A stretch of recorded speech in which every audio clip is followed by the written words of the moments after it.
हगवणे कुटुंबाचा आणखी एक हावरटपणा समोर आलेला आहे। वैष्णवीच्या लग्नामध्ये 1.5 लाख रुपयांचा रुखवात देण्यात आला होता, अशी माहिती तिचे वडील अनिल कसपटेंनी सामाजिक कार्यकर्त्या अंजली दमानिया यांना दिलेली आहे। शशांक हगवणेची मामी अर्थात जालिंदर सुपेकर यांच्या बायकोने हा रुखवात बनवल्याचं कसपटेंनी सांगितलंय। वैष्णवीची सासू लता आणि नणंद करिश्माने आमच्या पाहुण्या सुपेकर यांच्याकडून रुखवात बनवून घ्या असं कसपटेंना सांगितलं होतं आणि त्यानंतर सुपेकरांच्या बायकोला रुखवाताची ऑर्डर देण्यात आली। वैष्णवीच्या लग्नामधल्या रुखवातीचे 1 लाख रुपये चेकने तर उरलेले 50,000 रुपये रोख देण्यात आलेले होते।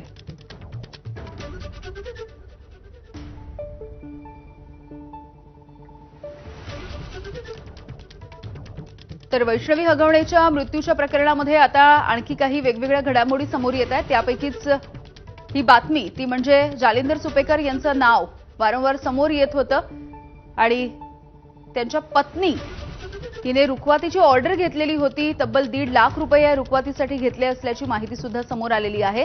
या संदर्भामधलं बँकेचं ट्रान्झॅक्शन सुद्धा समोर आलेलं आहे।